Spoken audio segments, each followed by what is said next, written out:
ఇప్పుడు కొత్త నెంబర్ ఒకటి వచ్చిందట, ఇప్పుడు 108 101 ఇట్లా ఉన్నాయి కదా, డయల్ డయల్ డయల్ 112 అట. అత్యవసర సేవలన్నింటికి ఒకే నెంబర్ అట, ఇక వేరు వేరే నెంబర్లు ఉండేయట, అన్ని నెంబర్లు ఒకదాని కిందకే వస్తాయి. డయల్ 112 ప్రారంభించిన DGP C V Anand. Any emergency అట, ఎనీ ఎమర్జెన్సీ అంటే ఇప్పుడు 108 ఇవన్నీ పనిచేయవా మరి ఎట్లా? డ్రోన్లతో ఎమర్జెన్సీ అంచనా, పోలీసులు వెళ్లేలోపే ఘటనా స్థలానికి డ్రోన్లు పోతాయట. పోలీసులట ఆడికి పోయేలోపే డ్రోన్ పోతాడ ఫస్ట్. ఇవన్నీ అయ్యే పనిలా అండి మన దగ్గర. మరి ఎగిరేసిన ఆయన ఎవరు? ఆయన డ్రోన్ ఆయన ఎగిరేసి ఆడికి పోయేలోపు ఈ నుంచి ఆడిపోతాడేమో కదా. అక్కడ ఎలాంటి సేవలు అవసరమనే దృశ్యాలు స్థానిక పోలీసులు కంట్రోల్ రూమ్కు చేరవేస్తాయట. 4 కమిషనరేట్లలో డ్రోన్ సేవల పైలట్ ప్రాజెక్ట్. ఘటనకు దగ్గరలోని పెట్రోలింగ్ వాహనానికి ఆటోమేటిక్గా అలర్ట్ వస్తుందట. అంటే డ్రోన్ ఏ నుంచి ఎగురుతుంది, ఎంత దూరం ఆ డ్రోన్ పోతుంది, ఇవన్నీ ప్రాక్టికల్గా ఎంతవరకు వర్కౌట్ అయితే ఏందన్నది క్వశ్చన్ మార్క్. ఇప్పుడు డయల్ 100 డయల్ 112 ప్రత్యేకత ఏంటంటే ఒకే నెంబర్తో పోలీసు, ఫైర్, అంబులెన్సు, విద్యుత్తు, మహిళా రక్షణ సేవలట. ఇక 108 ఇవన్నీ లేవుగా, అంతే కదా, లేనట్టుగా మరి. దీన్ని బట్టి ఏఐ ఆధారిత call filtering, auto dispatch, voice to text సదుపాయం, 94% ఖచ్చితమైన లొకేషన్ గుర్తింపు, డ్రోన్ ఆధారిత ఫస్ట్ రెస్పాన్స్ వ్యవస్థ, రాష్ట్ర సగటు స్పందన సమయం 10 నిమిషాల 30 సెకండ్లు, కాల్ ప్రాసెసింగ్ సమయం 190 నుంచి 133 సెకండ్లకు తగ్గింపు, కాల్ టేకర్ సమయం 100 నుంచి 69 సెకండ్లకు తగ్గింపు, డిస్పాచర్ సమయం 90 నుంచి 64 సెకండ్లకు కుదింపు, 118 ఫీచర్ల నుంచి 236 ఇంటెలిజెంట్ ఫీచర్లకు విస్తరణ, 1860 పెట్రోలింగ్ వాహనాల డిజిటల్ అనుసంధానం అట. సో ఈ డయల్ 112 ప్రత్యేకతలట ఇవన్నీ.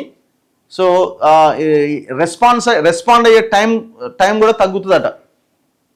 అంటే అంత టెక్నాలజీని తీసుకొస్తున్నారట. మరి రాష్ట్ర వ్యాప్తంగా 31 పోలీస్ యూనిట్ల పరిధిలో 1860 పెట్రోలింగ్ వాహనాలను డిజిటల్గా అనుసంధానించారట. మొత్తం టోటల్ స్టేట్లో 1860 పెట్రోలింగ్ వాహనాలను డిజిటల్ వెహికల్స్గా తయారు చేసిరట. ఘటన జరిగిన ప్రాంతానికి అత్యంత సమీపంలో ఉన్న వాహనాన్ని ఏఐ ఆధారిత వ్యవస్థ ఆటోమేటిక్గా గుర్తించి వేగంగా పంపిస్తుందట.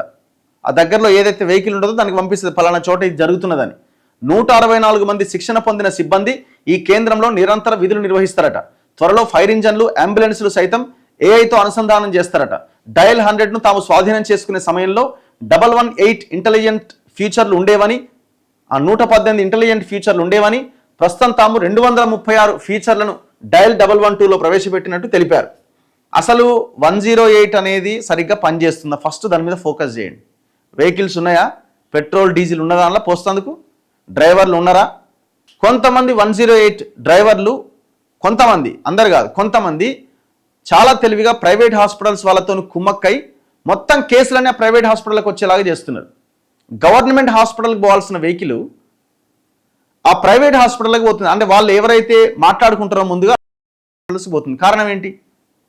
అసలు ఇట్లాంటి వాటిని అన్నింటినీ మనం నియంత్రించకుండా, ఆపకుండా ఆ 108 ఉద్యోగులని వాళ్ళకి రక్షణ కల్పించి, వాళ్ళకి మంచి జీతాలు ఇచ్చి, లేకపోతే మంచి అన్నీ చేయకుండా ఇవన్నీ ఎట్లా సాధ్యమవుతాయి?